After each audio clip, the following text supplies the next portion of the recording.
Eu quero falar para vocês sobre a unção do Espírito Santo.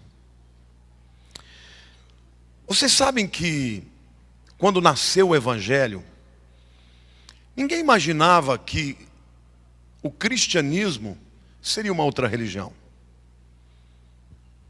Os judeus que se converteram achavam que eles tinham descoberto o verdadeiro Messias, que Israel esperava e que veio. A primeira vez que o nome cristãos foi usado na Bíblia foi para a igreja em Antioquia. A Bíblia diz que por causa das coisas que o povo fazia, eles falavam com a intrepidez que Jesus falava. Eles curavam como Jesus curava. Os sinais que haviam em Jesus havia neles. E pela primeira vez eles foram chamados de cristãos. Quem sabe o que é cristão? Alguém pode me dizer, levantar, falar de peito aberto que é cristão? Pequenos cristos. Quem te falou isso?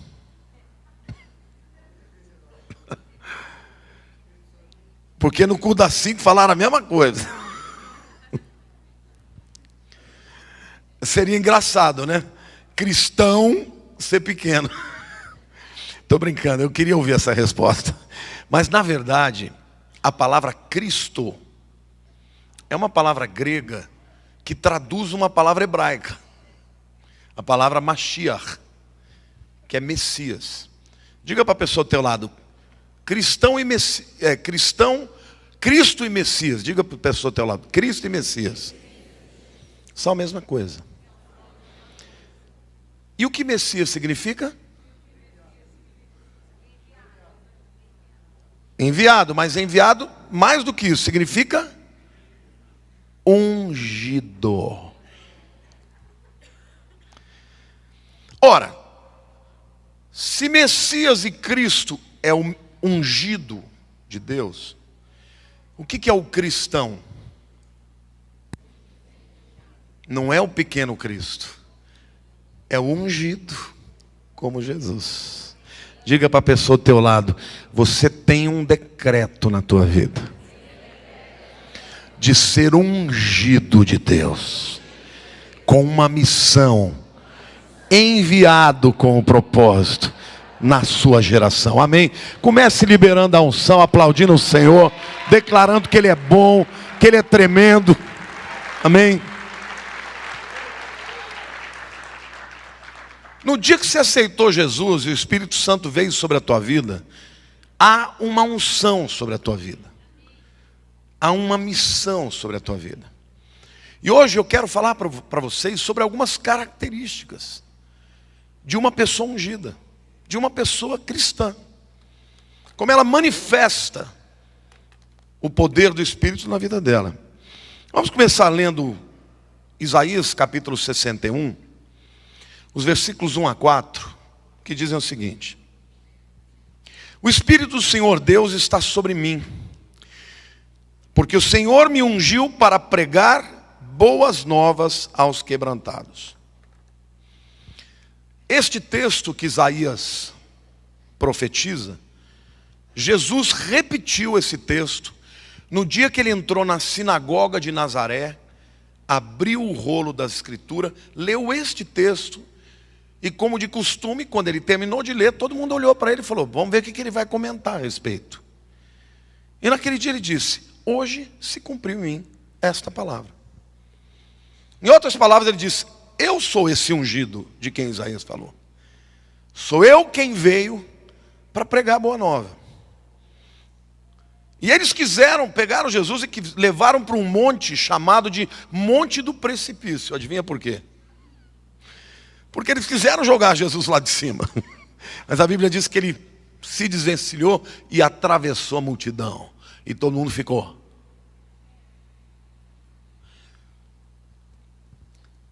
Quem tem a unção do Senhor também foi ungido para proclamar as boas notícias. Diga para a pessoa do teu lado, o inimigo quer que você fale de coisas ruins. Diga, o inimigo quer que você seja o trombeteiro da calamidade. Mas há uma unção sobre a tua vida de trazer a boa notícia aos quebrantados. A Bíblia não está dizendo que você vai contar boa notícia para quem está na boa. Então, crente, você não foi chamado para ficar falando mal de governo. Sabe como é que você protesta contra o governo? Na urna. Nós vamos dar uma sova neles daqui 2, 3 anos. Mas não é para ficar falando mal deles, não. Você tem que falar é de Jesus. A boca fala do que o teu coração está cheio. Ao invés de você ficar com raiva, querendo morte, você vai declarar a vida para aqueles que estão quebrantados nessa geração. Amém ou não? Boa nova é boa notícia. Diga para a pessoa do teu lado: eu tenho uma boa notícia para você. Jesus ressuscitou. Jesus é mais poderoso do que as trevas, do que a corrupção, do que o diabo, do que o inferno. Amém ou não? Nós somos portadores das boas notícias.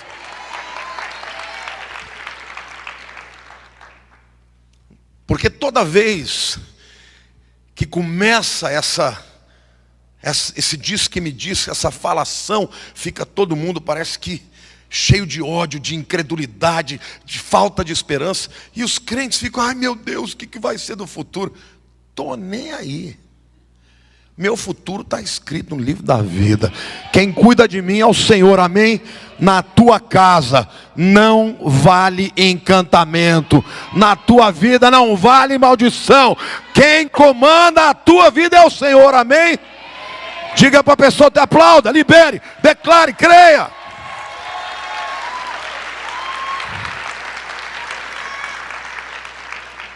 Todo crente ungido pelo Espírito Santo foi chamado por Deus para pregar a boa notícia. Deus não quer que você seja um pregador de urucubaca.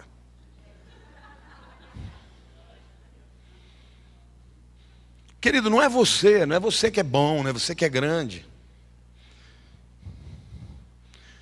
Não é verdade? A gente não é nada.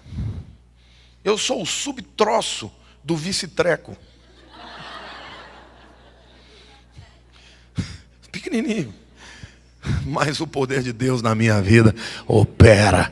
E eu faço diferença. Você é igualzinho. Diga para a pessoa ao teu lado: sorria, meu irmão. Jesus habita em você. Você tem uma boa notícia para esse mundo quebrantado. É esse o chamado da igreja. A segunda unção, a segunda manifestação da unção. Mas antes de chegar lá, eu quero só citar um texto aqui, que fala de um jovem chamado Estevão, um evangelista, não era teólogo. E ele estava sendo confrontado pelos fariseus, os teólogos da época. E lá em Atos capítulo 6, versos 8 a 10, a Bíblia diz assim: Estevão, cheio de graça e de poder, fazia prodígios e grandes sinais entre o povo.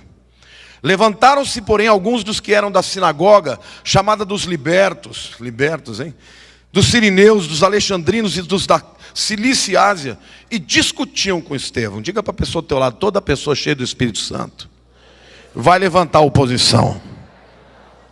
E não podiam resistir à sabedoria e ao Espírito pelo qual ele falava.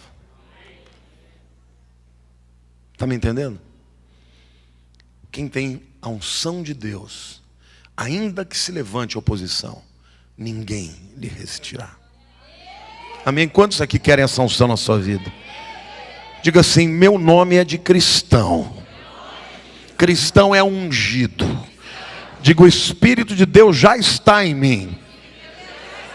E eu vou deixar ele fluir através de mim, como rios de água viva. Aleluia, glória a Deus.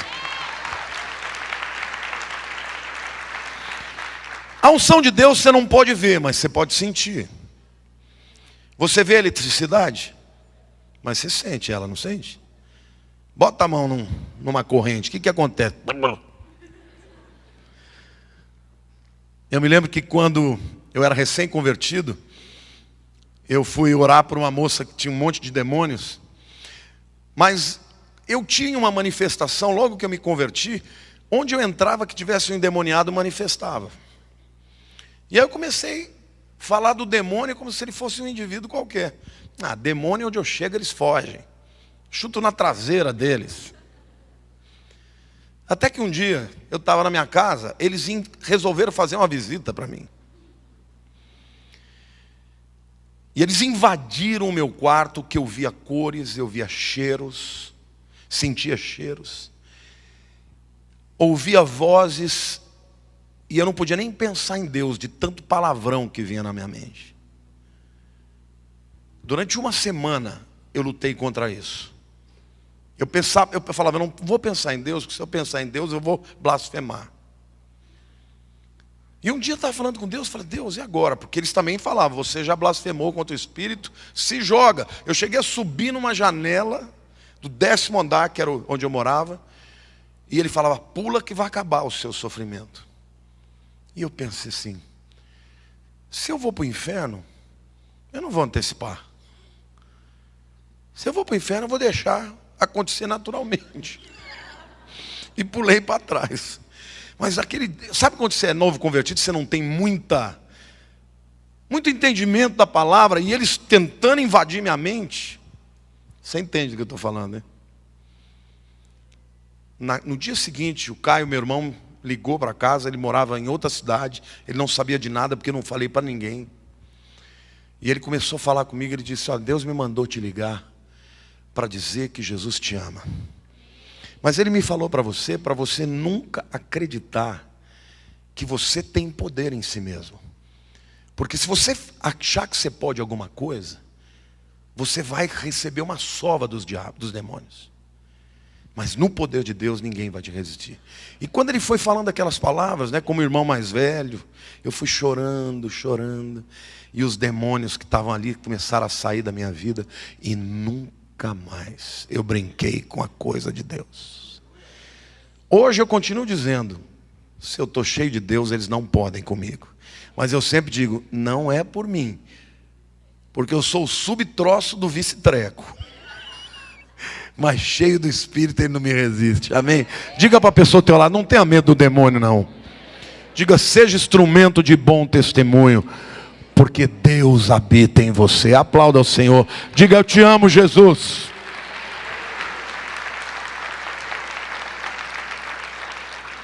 A segunda evidência de uma pessoa cheia do Espírito, ungida, é que ela, literalmente, é instrumento de cura.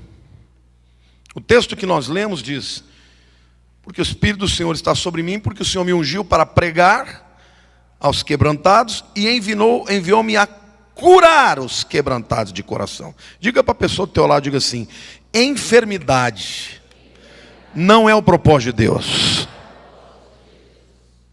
A gente pode ficar enfermo por hábitos errados, por pensamentos errados. Todo mundo já ouviu falar doenças psicossomáticas. Eu somatizei. Soma no grego é corpo, psico é mente. É a mente produzindo resultados no corpo.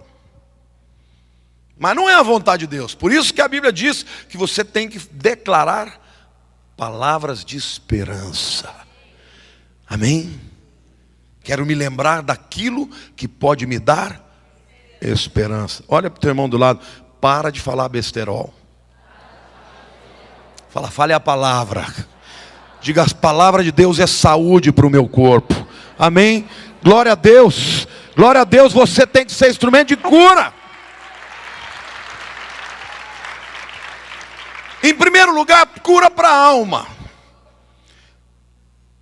Eu vou falar de uma coisa que eu experimentei. Eu fui criado numa família de 5 filhos. E eu era um menino muito traquina. Então eu apanhava um dia sim e outro também. Todo dia. Às vezes era cinta, às vezes era cabo de vassoura, às vezes era mão. Mas apanhar eu apanhava. E eu cresci com o sentimento de que meu pai não me amava. Eu com 15 anos eu enfrentei. E se a minha mãe não entra na frente, eu ia cometer um desatino. Mas lá na minha alma eu achava que meu pai não me amava. E muitos anos eu passei a justificar as feridas na alma por causa dessa besteirada. Até que eu falei, Deus, eu estou cansado desse nheco-nheco. Olha para a pessoa do teu lado e fala, para de nheco-nheco.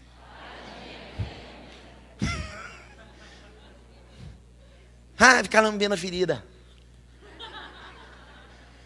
Ai, ninguém me ama. Deixei Deus fazer uma obra na minha vida. Procurei a Neuza e falei, Neuza, eu quero que você ore por mim, que eu quero me livrar dessa besteirada. Neuza Itioca. E ela fez um momento de libertação na minha vida. E nunca mais me lembrei. E de repente as pessoas notavam que eu agora só falava bem do meu pai. E um dia eu falei, Lília, você sabe que nunca mais doeu? E hoje eu olho para o meu pai, parece que era um outro pai. Porque eu comecei a ver as qualidades, a integridade, o amor, o orgulho que ele tinha de mim. A maneira como ele olhava para mim com gratidão por aquilo que eu me tornei. Quem fica te botando essa besteirada? Ai, ninguém me ama. Ai, o mundo é uma droga. É o diabo. Agora, você vai ficar com esse nheco-nheco? Olha para a pessoa do teu lado e fala, levanta a cabeça, Jesus te ama. Deus tem para você cura. Amém? Agora ninguém vai ser instrumento de cura. Se não estiver curado. Amém ou não? E a Bíblia diz, Jesus disse, Deus me ungiu para curar. Mas quando ele mandou os apóstolos, ele diz, vocês vão estender as mãos sobre os enfermos e eles serão curados. Olha para a tua mão. Fala, essa mão é canal de unção, de cura, de libertação. Diga, essa mão existe para adorar, para abençoar e mais nada. Amém? Não use as suas mãos para outra coisa que não seja para a glória de Deus. Mas Deus quer te usar na sociedade. Como é que uma pessoa é curada na alma? Quando um camarada que crê, declara na vida dele. Estou vendo a Eliane aqui, Eliane, o Josias, a Eliana do Erce, e muitos outros que ministram cura interior, estão cansados de ver a Lilian, foi liberta pela oração da Eliane. Você foi chamado por Deus para ser um médico de alma e de corpo, amém ou não? Agora, você tem que estar curado primeiro. Você primeiro tem que saber que Jesus te ama, tem que estar fechada a ferida. E eu quero declarar para você que o Espírito de Deus que ungiu Jesus é o mesmo que unge você. E está na hora de separar de nheco-nheco, de frescura, de ficar se lambendo e dizer, eu sou amado pelo meu Deus. Eu vou ser feliz e eu vou ser uma bênção nessa vida. Amém?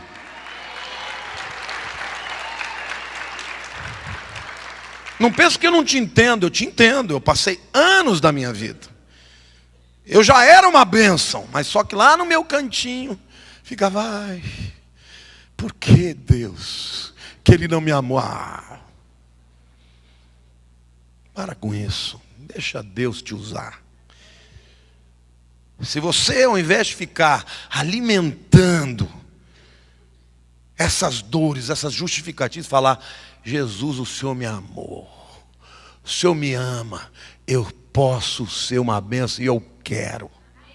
Diga para a pessoa do teu lado, hoje você vai sair daqui abalado. Hoje você vai sair daqui com a alma restaurada, porque a unção de cura do Espírito de Deus está neste lugar. Amém? Aquele que entrou triste vai sair feliz, vai sair alegre. Deus quer trocar suas vestes hoje. Quer tirar o pano de saco e cinza e botar veste de louvor. Amém? Quer colocar óleo de alegria ao invés de pranto. Quer colocar coroa de justiça na sua vida. Para você andar no mundo e as pessoas vão dizer, uau. Uau. Que é isso? É Jesus na minha vida. Amém? Quantos querem ser assim nesse mundo? Deus te chamou, a unção de Deus na tua vida é a unção de cura. Toda pessoa ungida vai ser curada e vai ser instrumento de cura. Mas a Bíblia diz também que a pessoa ungida é instrumento de libertação. E o texto diz claramente: Ele me ungiu para pregar, diga pregar boas novas. Enviou-me a curar, diga curar os quebrantados. E a proclamar libertação aos cativos. E a pôr em liberdade aos algemados. Diga primeiro proclamar. E depois libertar. O que é proclamar, hein? Como é que se anuncia? Como é que se anuncia? É assim: irmão, seja curado. Sabe o que é proclamar? É botar a boca no trombone, é bradar, é declarar, é liberar. Deus quer que você libere. Quando o diabo estiver se levantando na tua vida, dá uns berros com ele, meu irmão. Dá uns berros, dá uns gritos com ele. Sai da minha vida. Amém. Pensa que Jesus não dava uns berros de vez em quando? Ele clamava e as multidões vinham. Deus está procurando gente assim, sabe, gente?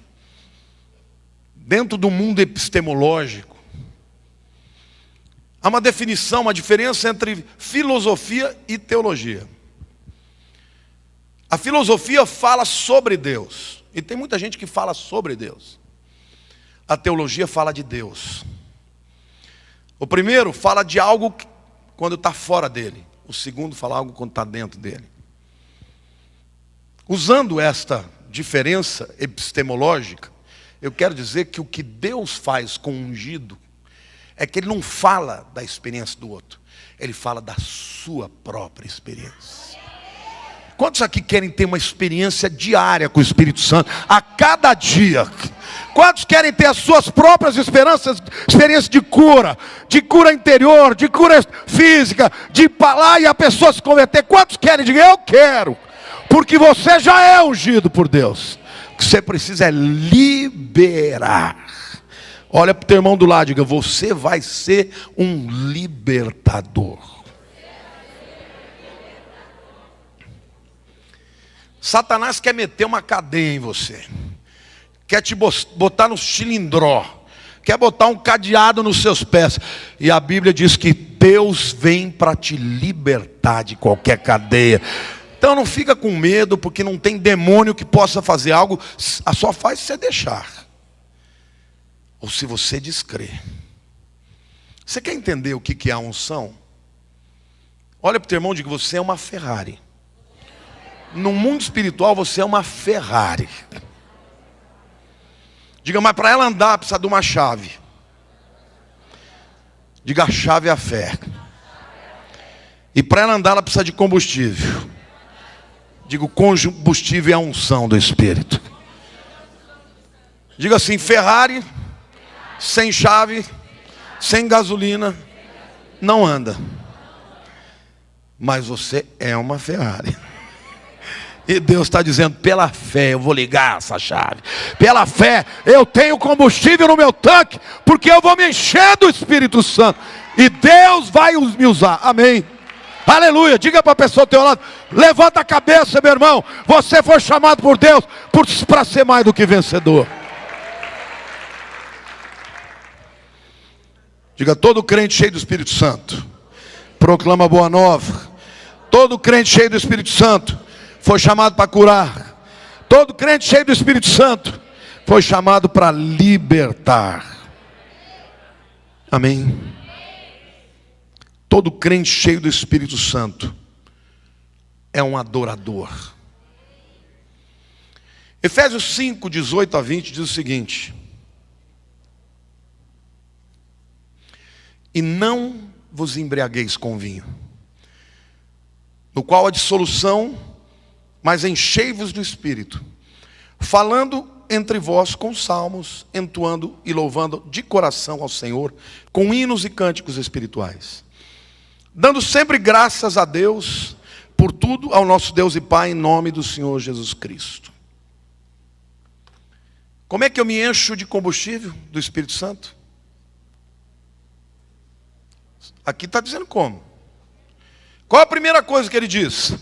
Falando entre vós em besterol? Não. Falando entre vós em murmuração? Falando entre vós em mal do governo? Falando entre vós o quê? Salmos. O que os salmos falam? Você já leu os salmos? O que tem de comum lá? Orações cantadas.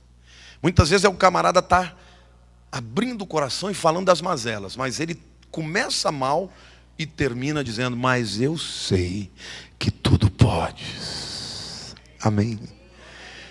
Falando entre salmos. A primeira maneira de você encher o teu coração do combustível da unção é proclamando a palavra. Sabe como o diabo quer roubar você disso? Todas essas coisas na televisão, quando você liga, por exemplo, o Datena, você ligou, já começou a sangrar. Aí você vira o canal e vai para a Record. Aí é pior ainda. Aí não pinga sangue, aí escorre. E o camarada ouve aquilo e já começa a falar: meu Deus, eu vou morrer. Eu não quero mais andar na rua. Aí você liga o Jornal Nacional, só roubalheira. E aí os crentes começam a repetir a calamidade. Deus não te chamou para fazer isso, mas para adorar. Eu fiquei muito feliz porque eu assisti o jogo da Champions League. E eu gosto muito do Neymar e por causa dele eu torço para o Barcelona. E eu falei para a turma lá, estava todo mundo assistindo em casa, lá eu falei: o Neymar vai fazer um gol hoje. E Deus fez de um jeito para ele fazer no último segundo. Ajoelhou, meteu uma faixa escrito 100% Jesus, e mais de 2 bilhões de pessoas, muçulmanos, de todo tipo de gente, vendo 100% Jesus. Amém?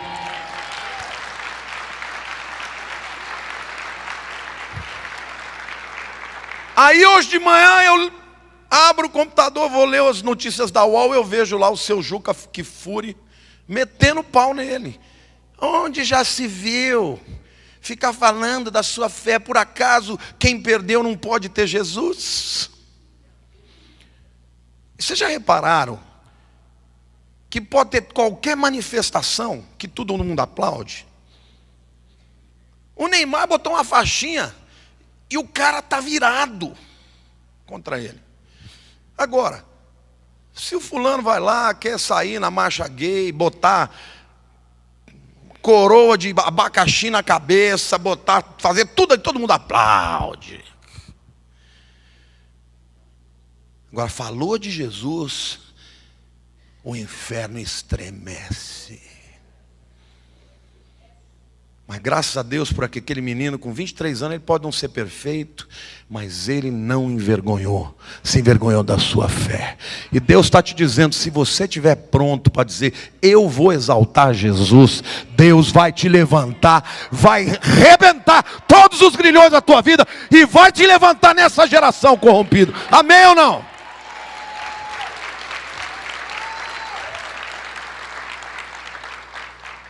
Deus quer usar os crentes, mas os crentes não querem ser usados. Os crentes querem reclamar do governo, reclamar do pai, reclamar da mãe, reclamar do passado, das feridas. Para de nheco-nheco.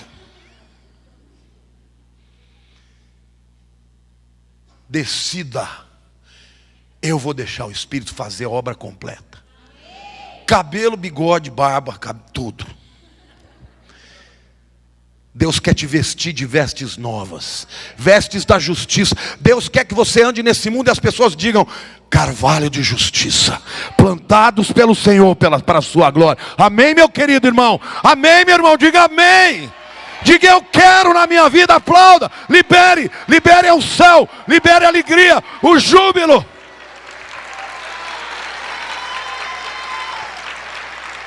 A Bíblia está dizendo que a unção de Deus vai na tua vida produzir frutos. Mas como eu me unjo? Em primeiro lugar, falando a palavra. Segundo lugar, cantando. Já viu o ditado que diz: quem canta, seus males espantam. Aleluia, aleluia, aleluia, aleluia, aleluia, aleluia, aleluia. Aleluia. O que você sente quando você canta isso? O que você sente? Paz, alegria. A pessoa do Espírito Santo é atraída pela adoração. A Bíblia diz, Jesus disse para a mulher samaritana: o Pai está procurando adoradores. Quando você estiver se sentindo triste, abatido, sem esperança, cante. Cante ao Senhor. Exalte o seu nome. Sabe, queridos, a adoração faz uma limpeza na vida do indivíduo. Porque a adoração, em primeiro lugar, tanto a palavra adoração no hebraico, no Velho Testamento, quanto no grego, no Novo, tem a ver com prostrar-se. Você já reparou que toda pessoa que teve um encontro com um anjo, com um ser celestial ou com Deus, o que acontece com ele? Ele cai. Porque tem a sensação de que ele está diante de algo extraordinariamente grande. Sim ou não? A primeira coisa que o adorador faz é reconhecer que ele é pequeno, mas tem um Deus grande. Outra coisa que o adorador faz, eu entendo a adoração como a hipérbole do elogio. Quando você gosta de uma coisa, você a gosta. Se você gosta muito, você ama. Se você ama demais, você adora. E quem adora exalta. Quando você coloca alguém como objeto da sua adoração, essa pessoa é essencial na tua vida. Querido, quando você começa a fazer isso para Deus, o Espírito começa a te encher. E onde o Espírito está, a tristeza vai embora, o rancor vai embora, a incredulidade vai embora, o medo vai embora, e você fica em paz. Vamos cantar. Já os músicos estão ouvindo pela terceira vez a palavra, mas eu quero falar agora especificamente para vocês. Eu creio que não tem nenhum instrumento no reino físico mais poderoso do que a música. Nenhum. Para levar o homem para a adoração. Então isso é muito perigoso. Porque se você usar bem, você vai levar as pessoas para Deus. Eu me converti, sabe como? Num acampamento lotado de preconceitos. Quando eu entrei lá, que as pessoas vinham me abraçar: Jesus te ama, eu falava: sai para fora lá, sai fora essa crentaiada. Mas quando começaram a adorar, rasgaram a minha alma, e o Senhor entrou. Então, vocês precisam ser antes adoradores. Mais importante ser adoradores do que bons músicos. Porque tem muitos bons músicos que usam da sua música para incitar a morte, a violência. Verdade ou não é? Porque a música, meu querido, é um instrumento poderoso. Diga para a pessoa ao teu lado: use a teu favor.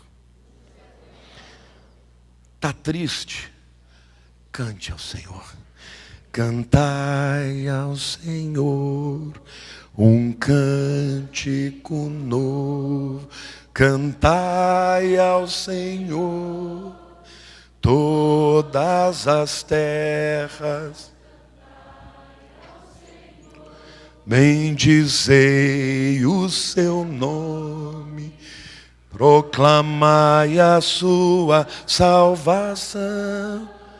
É bonito, não é? Você sente a presença de Deus? Quando você começa a cantar, parece que é a unção de Deus. E até a maneira como Deus vem na unção é uma coisa interessante. Eu estava dizendo hoje de manhã que quando a Bíblia relata o êxodo, a palavra Pessah, que todo mundo conhece, né? Significa passar por cima. Mas essa não é a palavra única que tem no texto. Porque lá o texto de Êxodo diz que Deus iria passar sobre os egípcios. Só que a palavra que ele usa ali é avar. Literalmente é atravessar, é passar por uma tropa, é pisotear. Mas essa palavra Pessah, ela é uma palavra usada também para traduzir aquele voo que o pássaro vai fazer quando ele vai pousar num galho. Você já viu um passarinho vem voando, mas ele tem que parar, o que ele faz? Ele breca. Essa palavra também é usada nas escrituras para dizer de alguém que está pisando em ovos. Esta é a palavra para a unção de Deus. É a mesma palavra que fala que o Espírito Santo pairava sobre as águas. Significa literalmente planar. Para o inimigo, ele passa que nem um tanque de guerra. Mas para você que é frágil, ele vem planando. E ele vem batendo asas. E quando ele toca na sua vida, ele entra sem destruir, sem destruir, só para proteger. Você é esse camarada que está debaixo desta unção, deste cuidado, deste amor de Deus. Cutuca teu irmão, dá uma cotovelada nele e fala assim: misericórdia, esse negócio é estreito. Oh Deus maravilhoso, Ele cuida de nós. Por isso que às vezes demora tanto, mas Ele vai devagarinho. Porque a gente, quando não está na unção, irmão, é que nem trator. Eu sei ser trator. O Kiko já conheceu o trator Lamartine. Mas Deus não. Conhece, meu amor, o que Deus fez. A mudança. Sabe, querido? Essa é a unção de Deus na sua vida. E Ele vem para tirar as feridas. Então você quer essa unção na sua vida? Adore, louve, cante, exalte. Leia a palavra. Não deixe o inimigo colocar no teu coração palavras que vão ser produzidas. Unção não combina com ira. Unção não combina com raiva. Unção não combina com revanche. Unção combina com cura, com abrir a porta do cadeado, com amar, com planar, com cuidar. Amém? Olhe para a pessoa do teu lado. Hoje você vai sair daqui levinho, levinho, pisando em ovos. Vai sair daqui diferente. Vai sair com um sorriso nos lábios, com um cântico no coração, de louvor ao nosso Deus. Amém. Glória a Deus. Quem pode glorificar o nome do Senhor, diga: eu quero isso na minha vida.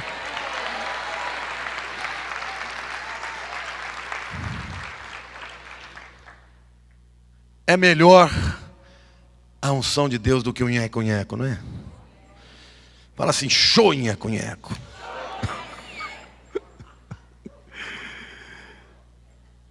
Eu quero terminar dizendo que todo crente ungido experimenta a real prosperidade. Esta palavra é uma palavra que hoje ela foi tanto demonizada quanto idolatrada. Em qualquer um dos extremos ela é ruim. Eu quero dizer para você o que a Bíblia fala de prosperidade. A primeira vez que a palavra prosperidade acontece na Bíblia, e esta define o seu significado, está lá em Gênesis 24:40. Para você entender o que está acontecendo, Abraão já era velho, seu filho Isaac tinha por volta de 40 anos, não tinha casado ainda. E ele então manda o seu servo Eliezer para buscar lá entre os seus parentes uma esposa, que depois veio a ser Rebeca.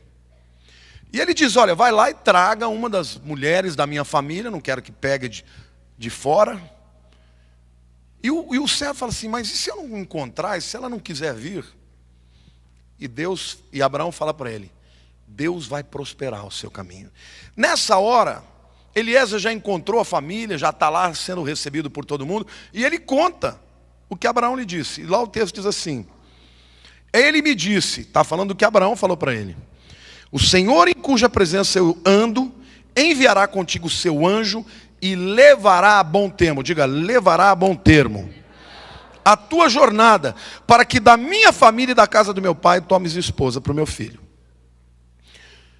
Eu tomei o cuidado de trazer o lexicon, o dicionário desta palavra, tsaliar, no hebraico. Significa apressar, avançar, prosperar, progredir, obter sucesso, ser proveitoso. Literalmente, prosperidade significa você estar dentro de um propósito e você chegar até o fim. Diga assim, nadar e morrer na praia não é prosperar. Diga, prosperar é nadar e chegar na praia, bem vivo. Amém? Unção é capacitação.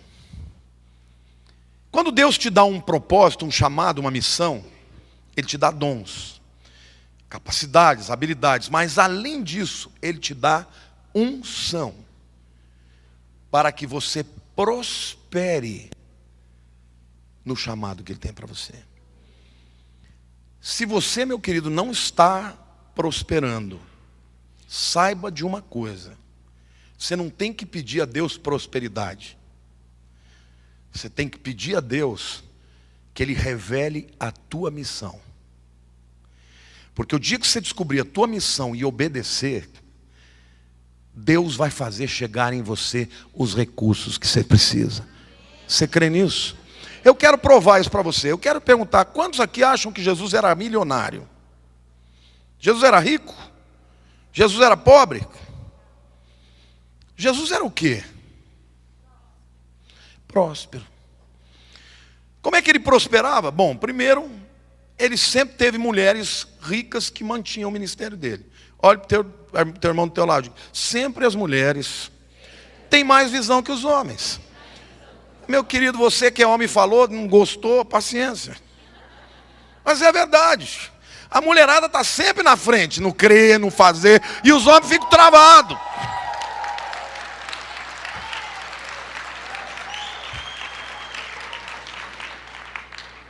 A Bíblia diz que as mulheres sustentavam Jesus. Ele ia pregar o evangelho e elas mandavam dinheiro. Ele precisava disso? Sim ou não? Não. Querem ver? Eu disse para vocês que prosperar significa levar a cabo, a bom tento, o quê? O propósito de Deus para a sua vida. Jesus estava lá com a multidão pregando o evangelho, eles estavam com fome de alimento espiritual, mas de fome de comida. E os discípulos, Senhor, nós temos que mandar embora esse povo. Faz horas que eles estão aqui, eles estão com fome. O que Jesus precisava fazer para que o povo continuasse a ouvir a palavra? Dar comida. E ele disse para os discípulos: vai lá, dê comida para esse povo. Mas como, Senhor?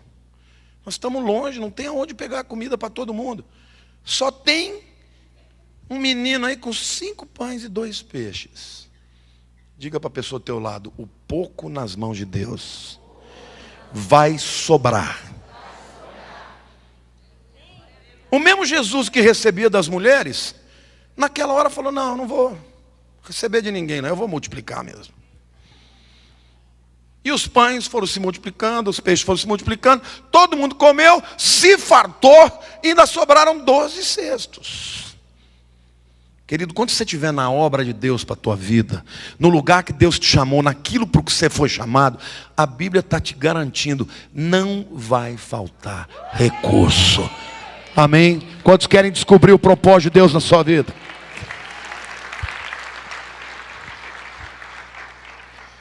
Quando eu e a Lília começamos essa igreja, durante muitos anos a gente passou muita dificuldade financeira. Muita, mas muita mesmo. Ninguém sabia, porque a gente não ficava chorando a miséria. Mas eu tinha 2 calças, uma preta e uma azul. Quando a gente recebia gente em casa, era bolacha, água e sal. Era sopinha que ela fazia, sopa de legumes. Às vezes, chegava no 15º dia, 20º dia, acabava a comida. Mas Deus sempre mandou. Eu falo que a Lília é queridinha de Deus. Ela é queridinha, ela não pode nem pensar que Deus faz. Teve um dia que ela falou para mim: estou com uma vontade de comer camarão. Eu falava: minha filha, não tem nem arroz aí. É verdade, estava vazia a despensa. Naquela tarde o Petia chegou com um cesto cheio de comida, camarão daqueles rosados, desse tamanho. Falou: vamos fazer hoje, nós vamos comer risoto de camarão. Eu olhei para a cara dela, falei: hoje eu vou me fartar de camarão. Glória a Deus! Esse é o nosso Deus, meu irmão. Eu estava no propósito da vontade de Deus. E Deus queria nos dar essa experiência para nós. Querido, passar por dificuldade não é pecado. Porque Deus tem um tempo para cada um. O que você não pode perder é o louvor no teu lábio. É saber que Deus é bom. É saber que Deus vai, em alguma hora, vai botar a mão sobre a tua vida e você vai ficar rindo sozinho. Porque a palavra de Deus diz: quando o Senhor restaurou a nossa sorte, nós éramos como os que sonham. A nossa boca se encheu de riso e a nossa língua de júbilo. Aleluia. Vai acontecer na tua vida. Vai acontecer tudo. Mas sabe, irmão, você precisa entender que o que você está precisando é buscar a unção de Deus. Você não precisa buscar prosperidade. Você precisa buscar a vontade de Deus na tua vida. Porque se você estiver no centro da vontade de Deus, os cardumes virão. Vocês querem ver como Jesus era próspero? Certa vez os discípulos tinham que pagar os impostos. Jesus falou: Pedro, faz o seguinte, porque eles pescavam de rede. Ele faz o seguinte: pega uma vara, vai lá no lago e pega, porque tem um peixe que eu vou mandar para você. Ele vai, dentro dele tem uma moeda. E essa moeda vai dar para pagar o seu imposto e o meu. Peixe lá. Eu não sou pescador. Pegou a vara e... aqui não, aqui ó. Pá, jogou. Caiu o peixe já. Tchum. Quando ele puxou, estava lá dentro. É assim, meu querido. Quando Deus quer te abençoar, o peixe vai ficar buscando a tua vara. Você fala: eu vou para cá, ele vai também. Eu vou para lá, ele vai também. Mas ele vai cair na tua vara. Amém?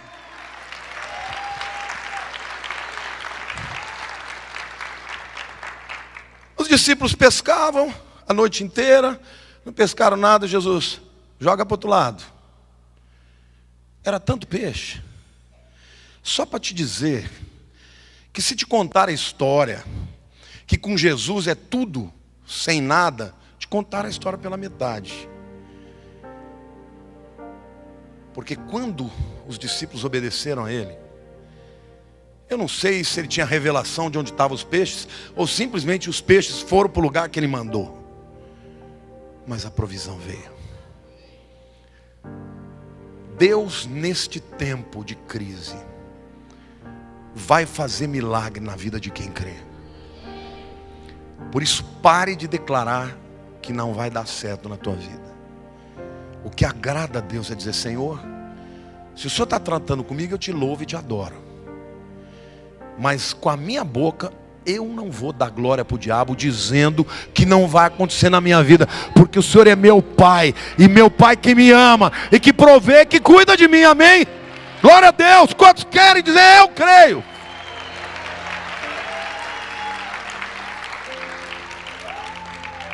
Não fique esperando de pessoas. Deus usa quem Ele quer.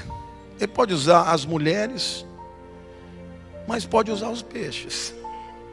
Ele usa quem Ele quiser. Você precisa estar no centro da vontade dEle.